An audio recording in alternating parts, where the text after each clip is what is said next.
안녕하세요. 책 읽는 해피 로고스입니다. 왜 살아야 하는지를 아는 사람은 그 어떤 상황도 견뎌낼 수 있다. 독일의 시인이며 철학자였던 니체의 말입니다. 오늘부터는 내 삶의 의미는 무엇인가? 박상미 박사님의 나도 살리고 타인도 살리는 의미치료부터 읽기 시작하겠습니다. 그럼 시작합니다. 박상미의 의미치료, 쉽게 만나는 의미치료 강의. 나도 살리고 타인도 살리는 의미치료. 왜 살아야 하는지를 아는 사람은 그 어떤 상황도 견뎌낼 수 있다. 니체. 많은 사람들이 상담자에게 와서 삶의 의미가 없다, 허무하다, 내가 왜 사는지 모르겠다, 나는 내 인생에 더 이상 기대하는 게 없다고 말합니다. 더 직접적으로 내 삶의 의미가 무엇일까요? 하고 묻는 사람도 있습니다. 왜 살아야 하는지 아는 사람은 그 어떤 상황도 견딜 수 있다는 니체 말은 의미치료의 핵심을 담고 있습니다. 삶의 의미를 찾는 건 생존의 문제입니다. 우리는 간절한 마음으로 내 안으로 숨겨진 순수한 동기를 찾아야 해요. 그래야 내 삶에 대한 근본적인 태도를 바꿀 수 있습니다. 모든 사람의 인생에는 의미가 있어요. 생명이 있는 모든 사람에겐 충족시켜야 할 의미, 실현해야 할 사명이 반드시 주어져 있습니다. 나에게 발견되어 실현되길 기다리고 있는 의미가 있어요. 우리의 인생에서 일어나는 모든 사건들, 즐거운 일뿐만 아니라 괴로운 일들도 의미 있는 일입니다. 내 삶에서 반드시 필요하기 때문에 일어났다는 사실을 받아들여야 해요. 왜 나한테 이런 일이 일어났을까? 탄식하면서 내 인생은 불행하다고 판단하고 실망하지 말아요. 이 기본적인 인생 철학을 받아들일 때 참된 행복을 얻을 수 있습니다. 이것이 빅터 프랭클의 인생 철학입니다. 우리는 빅터 프랭클의 철학을 배움으로써 삶에 대한 질문을 바꿀 수가 있습니다. 삶이 나에게 기대하는 것은 무엇일까? 내 인생에 주어진 초의미를 찾는다는 건 절박한 문제지요. 인간은 자신의 이상과 가치를 위해 살 수 있는 존재, 심지어 그것을 위해 죽을 수 있는 존재입니다. 우리에겐 충족시켜야 할 의미, 실현되어야 할 사명이 반드시 주어져 있어요. 나에게 발견되어 실현되길 기다리고 있는 내 삶의 의미를 적극적으로 찾는 일, 얼마나 가슴 뛰는 일인가요? 모든 사람에게 사명이 있다는 걸 깨닫는 순간 우리는 나의 삶뿐 아니라 타인의 삶도 존중할 수 있게 됩니다. 우리는 내 삶의 책임을 짐으로써 질문에 답할 수 있습니다. 그러므로 책임감은 인간 존재의 본질입니다. 내 삶에 책임지는 것은 내가 실존하는 이유, 살아야 하는 의미를 찾는 것입니다. 그러므로 추상적인 삶의 의미를 추구해서는 안 됩니다. 구체적인 의미를 찾아야 합니다. 내 삶을 대신 살 수 있는 사람은 없어요. 삶은 반복되지 않으므로 책임감을 가지고 내 사명을 완수해야 합니다. 올바른 행동과 올바른 태도도 삶의 질문에 답해야 합니다. 삶이란 이 질문에 대한 해답을 찾고 내 앞에 놓인 과제를 수행해 나가기 위한 책임을 가지는 것입니다. 삶은 막연한 것이 아니고 현실적이고 구체적이지요. 피할 수 없는 시련이 내게 주어졌다면 나만이 수행할 수 있는 유일한 과제로 받아들여야 합니다. 아무리 괴로운 일이라 하더라도 내 삶에 꼭 필요한 의미 있는 일입니다. 내 인생의 사명을 완수하는데 꼭 필요하기 때문에 일어났다는 사실을 겸허하게 받아들일 때 내 삶이 바뀌고 의미치료의 궁극적인 목표인 나와 타인 모두의 행복에 이를 수 있습니다. 시련에 대한 릴케의 말은 우리에게 답을 줍니다. 완수해야 할 시련이 얼마인고 오늘 내게 닥친 시련, 이것을 완수해낼 수 있는 사람은 바로 나, 이 세상에서 유일한 한 사람이라는 사실을 잊어서는 안 됩니다. 누구도 나를 시련으로부터 구해낼 수 없고 대신 고통을 짊어질 수도 없어요. 내 삶의 짐을 짊어지는 방식을 나 스스로 결정하는 것은 나에게만 주어지는 기회입니다. 의미치료의 행동 강령. 내 앞에 놓인 과제를 수행해 나가기 위해 책임을 가지는 것. 이것이 바로 의미치료의 행동 강령입니다. 인생을 두 번째로 살고 있는 것처럼 살아라. 그리고 지금 당신이 막 하려고 하는 행동이 첫 번째 인생에서 이미 그릇되게 했던 바로 그 행동이라고 생각하라. 얼마나 멋진 말인가요? 빅터 프랭클의 말은 우리의 책임감을 자극합니다. 지금 내가 막 하려고 하는 행동이 과거에 내가 했던 그 그릇된 행동이라면 지금 바로 더 좋은 행동으로 수정할 수 있습니다. 이번 생은 망했다는 말을 농담처럼 내뱉는 사람들이 있어요. 이 말은 오늘 내가 져야 할 책임을 다음 생으로 미루는 책임, 회피이자 무책임하게 나의 존재 가치를 부정하는 말입니다. 과거의 실수를 바로잡고 더 나은 인간으로 나아가는 삶, 나의 사명을 완수하기 위해 책임 있는 행동을 해야 합니다. 내가 책임져야 할 것이 무엇인지를 고민해야 합니다. 무엇을 위해, 무엇에 대해, 누구를 책임져야 하는가, 누군가를 위해 나는 무엇을 할 수 있는가. 물론 의미를 찾으려는 인간의 의지는 좌절될 수 있어요. 이를 실존적 좌절이라고 합니다. 실존적 좌절은 정신질환을 초래할 수도 있어요. 누제닉 로이로제. 하지만 좌절을 겪는다고 다 신경질환 환자가 되는 건 아니에요. 어느 정도 좌절과 갈등을 겪는 것은 정상적이고 건강한 것입니다. 실존적 좌절 때문에 괴로워하는 사람은 신경질환이라기보다는 내 삶의 의미를 찾고 싶은데 성취하지 못해서 괴로움을 겪고 있는 중인 거예요. 그래서 우울하고 무기력해서 힘들어하는 겁니다. 자살도 대부분 실존적 공허 때문에 발생합니다. 삶의 의미를 찾지 못해서 공허하고 삶의 권태를 느끼는 것이 실존적 권태입니다.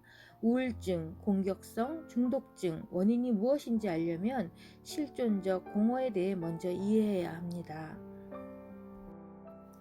미래에 대한 기대가 우리를 구원한다. 현대사회에서는 실존적 공허에 빠져서 고통받는 사람들이 늘어나고 있어요. 약물 중독, 도박 중독, 알코올 중독, 게임 중독에 빠진 사람들의 공통점은 실존적 좌절을 경험하면서 삶이 무의미하다는 생각이 발병의 요인이 되었다는 겁니다. 때문에 힘든 현실에서 도피하고자 오늘의 쾌락에 빠져서 미래를 생각하지 않는다는 거예요. 삶이 허무하고 무의미하다는 생각에서 비롯된 것입니다. 안네 마리 폰 포르스트마이어가 발표한 연구 결과에 따르면 알코올 중독자의 90%, 스탠리 크리프너 연구 결과에 따르면 약물 중독자의 100%가 모든 게 무의미하다고 말했다고 합니다. 의미를 찾고자 하는 노력이 좌절되면 실존적 좌절을 느끼고 실존적 공허가 찾아옵니다. 그 좌절을 채우기 위해 권력욕, 돈에 대한 욕구 또는 쾌락에 대한 욕구를 쫓기도 하지요. 돈, 유흥, 섹스를 쫓으며 실존적 공허를 채우려 하는 것이지요. 실존적 공허는 신경 안정제로 해결할 수 있는 문제가 아닙니다. 의미 치료는 실존적 위기를 통해서 당사자 스스로가 삶의 의미를 찾도록 도와주는 치료법입니다. 내담자의 실존 안에 숨겨져 있는 로고스를 스스로 깨닫도록 돕는 것입니다. 삶에 대한 의미를 상실해서 허무감을 호소하는 사람들을 얼마나 많습니까? 하지만 괜찮아요. 무의미, 허무, 무기력을 호소하는 것 역시 그 의미 있는 신호이거나 의미를 찾아가는 과정으로 의미가 있습니다. 우리는 미래에 대한 기대가 있어야만 세상을 살아갈 수 있습니다. 가장 어려운 순간에 처했을 때 우리를 구원해 주는 것은 미래에 대한 기대입니다. 나 자신의 미래에 대한 믿음을 잃어버리는 것은 가장 불운한 일입니다. 미래에 대한 믿음을 상실하면 자포자기하는 마음이 그 공간을 채웁니다. 미래에 대한 믿음이 나를 지탱하는 정신력입니다. 정신력은 미래에 대한 희망을 가지고 살 때 굳건해집니다. 미래의 목표를 찾을 수 없어서 스스로 퇴행하는 사람들은 현재의 시련을 아무 성과도 없는 것으로 경멸하며 과거에 갇혀 삽니다. 우리가 용기와 희망을 잃으면 육체의 면역력도 낮아집니다. 에베레스트 눈 사태로 실종된 가족이 돌아오리라는 기대, 교통사고로 뇌를 크게 다친 가족이 수술 후에 깨어나리라는 기대는 우리를 버티게 하지만 희망과 기대가 무너졌을 때 절망감이 우리를 덮치면 인체 내에 잠재해 있던 균에 저항하던 저항력이 급격히 떨어집니다. 저항력이 떨어지면 인간은 사망할 수도 있습니다. 아우슈비츠 수용소에서 가석방에 대한 기대만으로 버티던 수용자는 자신이 기대했던 날짜에 석방되지 못하자 그 다음날 숨을 거두었다는 일화가 있습니다. 나를 죽이지 못한 것이 나를 강하게 만든다. 모든 사람은 독자성과 유일성을 가지고 있습니다. 그것을 창조해내며 살아야 합니다. 이 세상에 나를 대신할 존재는 아무도 없어요. 나는 얼마나 귀한 존재인가요? 지금 이 글을 읽는 당신 또한 얼마나 귀한 존재입니까? 우리는 이 사실을 깨닫고 내 삶에 대한 책임감을 가지고 살아야 합니다. 나의 미래에 대해서 기대합시다. 니체의 말을 기억하세요. 나를 죽이지 못한 것은 나를 더욱 강하게 만들 것이다. 과거의 아픈 기억들, 현재의 고통으로부터 나를 구원해주는 미래에 대한 기대를 찾읍시다. 죽을 만큼 힘들었던 과거의 경험이 있나요? 하지만 지금 살아남았지 않습니까? 나를 죽이지 못한 과거의 고통은 나를 더욱 강하게 만들 것이고 미래의 나는 더욱 성숙한 모습으로 가치 있게 살아갈 수 있을 것입니다. 과거의 고통이 미래의 걸음이 됩니다. 그렇다면 과거의 나를 힘들게 했던 모든 사람들, 경험들도 얼마나 의미가 있습니까? 시련은 우리에게 나 자신을 초월할 수 있는 기회를 준다는 걸 잊어서는 안 됩니다. 시련은 나의 정신력을 시험하기 위한 도구로 활용할 수 있습니다. 생각보다 위대한 나라는 존재. 우리는 매일 미래와 대화해야 합니다. 누구도 미래를 예측할 수 없습니다. 예측할 수 없기 때문에 막막한 느낌이 든다면 생각을 바꾸어 볼까요? 미래는 예측할 수 없기 때문에 희망이 있습니다. 나라는 존재는 내 생각보다 위대합니다. 나에게 발견되어 실현되기를 기다리는 내 삶의 의미는 내가 상상하는 그 이상일지도 모릅니다. 미래에 대한 기대를 가지고 내 삶의 의미를 적극적으로 찾는 일은 매일 우리의 가슴을 뛰게 만들 수 있습니다. 우리는 잠재되어 있는 삶의 의미를 실현해야 합니다. 진정한 삶의 의미는 인간의 내면이나 정신에서 찾을 것이 아니라 이 세상에서 구체적으로 찾아야 합니다.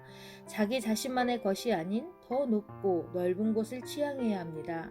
타인을 위해 봉사하고 사랑을 나누는 실천을 하는 것은 나 개인을 넘어서 타인과 더불어서 의미를 창조하는 것입니다. 봉사와 나눔은 진정한 자아실현이자 자기초월입니다. 자아실현과 자기초월을 통해서 의미치료의 궁극적인 목표인 나와 타인 모두의 행복에 이를 수 있습니다. 삶의 의미를 찾는 구체적인 방법. 첫 번째, 창조가치. 무엇인가를 창조하거나 어떤 일을 행함으로써 일, 교육, 육아, 예술활동이나 학문, 사업이나 봉사활동에 몰두함으로써 로고스를 각성시켜 생명 에너지를 충족시키는 것입니다. 두 번째, 체험가치. 어떤 일을 경험하거나 어떤 사람을 만남으로써 어떤 일을 경험함으로써 자연체험, 예술체험, 사랑체험을 들 수 있습니다. 이 순간을 위해 죽어도 좋겠다는 절대적인 무아지경에 빠지는 체험들입니다. 살다가 깊은 상처를 받는 일이 생길 때 저는 제가 태어난 동네인 해운대 바닷가를 갑니다. 바다에 반짝이는 햇살, 일출과 일몰, 시간마다 수백 번 변하는 바다의 빛깔, 마음에 쌓인 묵은 감정을 시원하게 싹 쓸어가는 파도 소리는 모든 것을 잊고 무아지경에 빠지게 합니다. 독일 생활에 지쳐서 깊은 우울에 빠진 어느 날 뉘른베르크역 근처에서 만난 시각장애 거리의 악사가 연주하던 조지 윈스턴의 땡스기빙은 평생 잊을 수 없는 감동이었어요. 감미로운 연주가 내 심장과 영혼을 어루만져주던 그 느낌, 감사와 눈물이 마음 깊숙한 속에서 솟아나던 음악 치유를 체험한 그날의 기억을 잊지 못해요. 그리고 사랑하는 사람과 나누었던 순간순간의 찬란했던 추억들, 이런 체험 가치들을 잊지 않도록 기록해 보세요. 어떤 사람을 만남으로써 다른 사람을 유일한 존재로 사랑함으로써 생명의 에너지를 채울 수 있습니다. 세 번째, 태도 가치. 피할 수 없는 시련에 대해 어떤 태도를 취하기로 결정함으로써 나의 운명, 고뇌에 대해 좋은 태도를 선택함으로써 얻는 의미입니다. 죽음을 눈앞에 둔 상황에서도 타인을 배려하는 태도입니다. 아무리 괴롭고 힘든 상황에 처해 있더라도 모범적이고 고결한 행위를 실천할 수 있다는 것입니다. 매우 어렵지만 조금이라도 노력을 하는데 그 가치가 있습니다. 나는 창조 가치를 실현하기 위해서 무엇을 하고 있나요? 무엇을 하고 싶은가요? 나를 진정으로 필요로 하는 사람은 누구인가요? 그 누군가를 위해 나는 무엇을 할 수 있나요? 이 세 가지의 질문은 오늘까지 살아오는 동안 저를 살렸고 제가 상담했던 수많은 사람들을 살렸습니다. 창조 가치, 체험 가치, 태도 가치를 찾아 나가는 과정을 통해서 진정한 내 삶의 의미를 찾을 수 있고 행복에 이를 수 있습니다. 스스로 답을 찾도록 이끄는 대화법. 지금부터 상담자의 마음으로 의미치료 대화법을 배워보겠습니다. 내가 질문하고 내가 답한다는 마음으로 참여하면 좋겠습니다. 의미치료 상담은 내가 나에게 묻고 대답하는 과정을 통해서 스스로 나를 살릴 수 있고 나 또한 누군가에게 상담자로서 도움을 줄 수 있습니다. 어려움을 겪고 있는 타인을 상담한다는 마음으로 사례 하나하나를 함께 나누는 동안 내 마음이 치유되는 것을 경험하실 수 있습니다. 엘리자베스 S. 루카스는 정신치료 역사상 로고테라피만큼 독단적이지 않은 학파는 이제까지 없었다라고 말했습니다. 아들러가 말했듯이 모든 치료법은 어느 정도 의미치료적 요소를 갖고 있습니다. 내담자를 돕는 것이 핵심이니까요. 하지만 내담자에게 상담자가 무엇을 끊임없이 권하고 답해주는 것이 아니라 스스로 선택할 수 있도록 돕는다는 점에서 의미치료는 특별합니다. 삶의 의미를 찾는 것, 가면을 벗고 내 안에 숨겨진 순수한 동기를 찾는 것, 그걸 돕는 게 의미치료의 목적입니다. 모든 삶은 유일무이하기 때문에 상담자는 내담자가 처해 있는 상황에 대한 상세한 분석을 해야 합니다. 상담자는 내담자가 처해 있는 상황에 깊은 관심을 가져야만 그를 도울 수 있어요. 내담자가 전 생애를 통해서 직면했던 상황에 내재되어 있는 잠재적 의미에 대해 관심을 가져야 합니다. 그의 삶을 존중하고 이해하는 마음 없이는 불가능합니다. 의미치료가 정신분석과 다른 점이 있다면 무의식, 과거에 집착하지 않고 실존적 현실, 즉 의미를 찾고자 하는 그의 의지뿐만 아니라 앞으로 성취해야 할 실존적 잠재적 의미까지 고려해야 한다는 것입니다. 내담자가 스스로 존재, 깊은 곳에서 진심으로 소망하고 있는 것이 무엇인지 찾아내고 스스로 깨닫게 하는 것이 중요합니다. 지금 느끼고 있는 감정과 현실의 상황에 대한 평가가 진실된 자신의 생각인지 환경에 의해 영향을 받은 자동적 생각과 판단인지도 살펴보아야 합니다.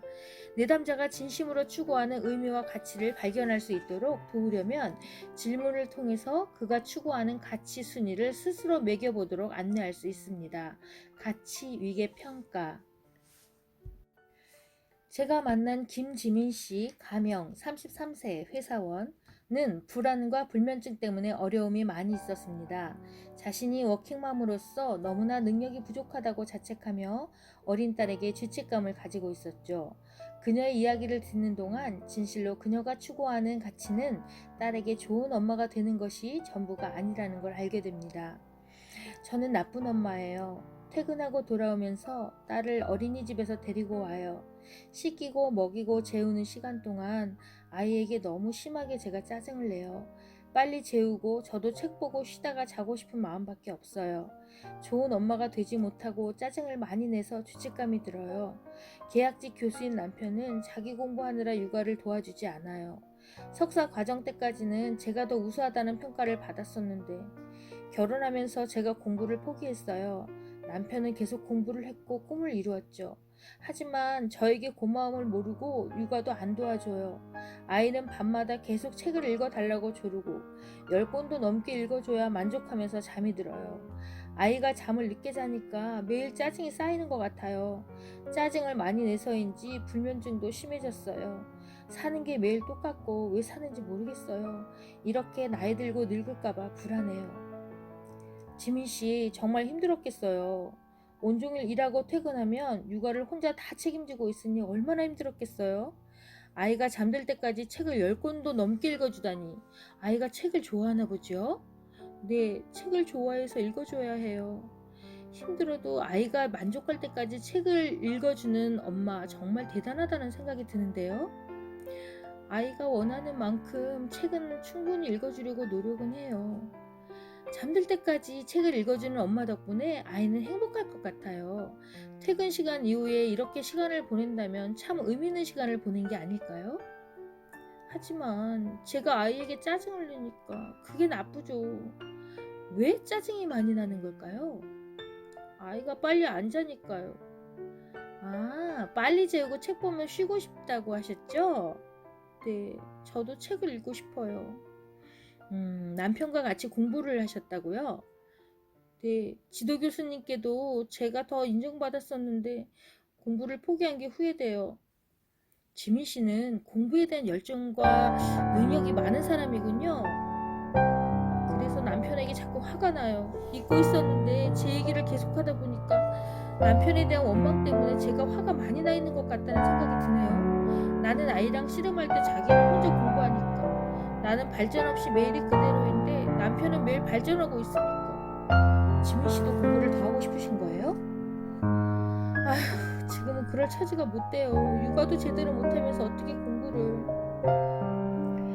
지민 씨, 내가 정말 원하는 게 무엇인지, 좋은 엄마란 어떤 엄마인지 우리가 같이 고민을 해보면 좋겠어요. 지민 씨가 정말 원하는 가치를 찾으면 마음이 행복해질 테고, 지민 씨가 행복해야 좋은 엄마가 될 수 있어요. 진지하게 내가 진심으로 원하는 게 뭔지를 찾아볼까요?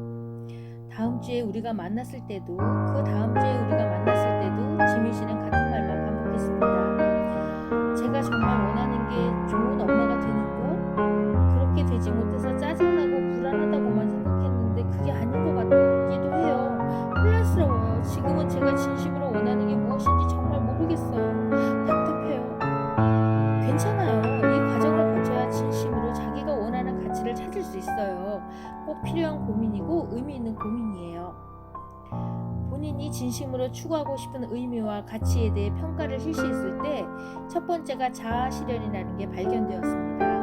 회사에서 연구원으로서 책임 완수도 잘하고 싶고, 엄마로서 육아도 잘하고 싶지만 공부를 더 하고 싶다는 게 진심으로 그녀가 추구하는 가치였습니다. 결혼 후에도 중도 포기했던 박사 학위를 받고 학자로서 공부하면서 대학에서 강의하는 꿈을 이루고 싶다는 것이었죠. 본인이 진심으로 추구하는 가치를 찾고 대학원 박사과정에 입학하는 계획을 세우면서 그녀의 불안 증세와 불면증은 자연스럽게 사라졌습니다. 2달쯤 지났을 때 그녀가 말했습니다.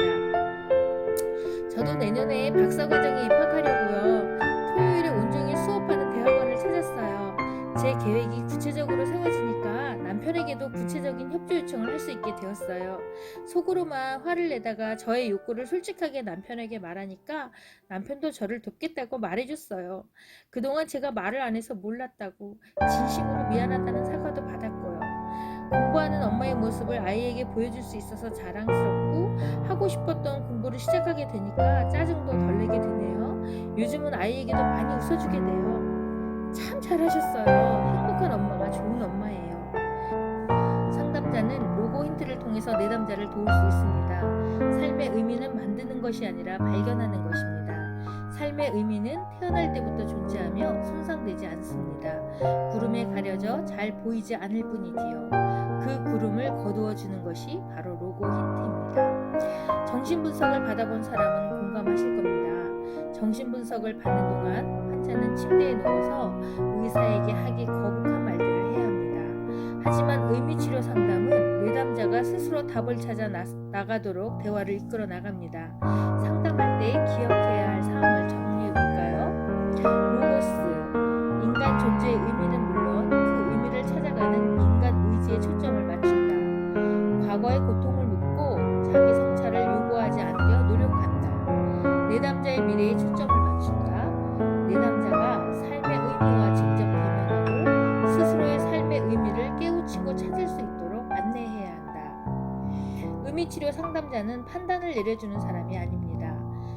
내담자의 시야를 넓히고 확장해주고 잠재되어 있는 의미를 찾아서 인생의 스펙트럼을 넓힐 수 있게 도와주는 사람입니다. 상담자는 좋은 질문, 로고 힌트를 통해서 내담자가 새로운 시각을 갖게 하고 고통으로부터 안식을 얻도록 인도해 주어야 합니다. 생존하는 것 이상의 의미를 찾는 과정을 함께 해주는 것이지요. 우리는 소크라테스 대화법을 사용할 수 있어야 합니다. 소크라테스 대화법이란 소크라테스의 상담 방법으로 철학 상담 영역에 속합니다. 소크라테스의 대화는 상대가 스스로 자각하도록 도와주는 대화법입니다.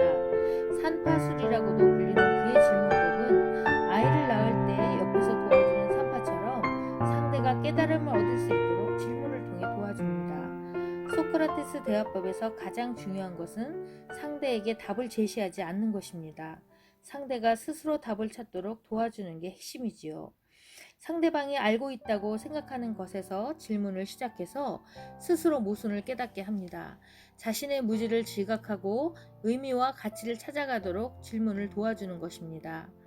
소크라테스 대화법에서는 내담자가 자기 모순을 스스로 깨달아서 잠시 말문이 막히는 아포리아, 그리스 말로 통로가 없는 것, 길이 막힌 것 같은 철학적 용어에 이르게 하는 방식을 사용합니다. 소크라테스는 대화 중 아포리아 상태에 빠져서 말문이 막혀 모르겠다고 답하는 청년에게 그래, 괜찮네. 자네는 스스로 모른다는 것을 알고 있지 않은가? 라고 격려했다는 일화가 있습니다. 김지민 씨도 본인이 정말 원하는 것에 대해 묻고 답할 때 제가 정말 원하는 게 좋은 엄마가 되는 것. 그렇지 못해서 짜증나고 불안하다고만 생각했는데 그게 아닌 것 같기도 해요. 혼란스러워요. 저는 지금 제가 무엇을 진심으로 원하고 있는지 정말 모르겠어요. 답답해요. 라는 말만 2주 동안 계속 했었습니다. 아포리아 상태에 빠진 거죠. 저의 역할은 계속 경청하면서 김지민 씨가 진심으로 추구하는 가치를 찾을 수 있도록 질문을 통해서 대화를 이끄는 것이었고요. 이 책의 후반부에서 보여드릴 상담실 대화를 통해서 더 쉽게 이해하실 수 있을 거예요. 소크라테스 대화법에서는 대화 참여자가 자신의 경험을 진정성 있게 표현할 수 있도록 도와야 하며 자신의 생각을 주장하기보다 다른 사람의 생각을 경청하고 자신의 생각을 주장하더라도 상대를 배려하며 말을 해야 한다는 걸 꼭 기억해 주세요.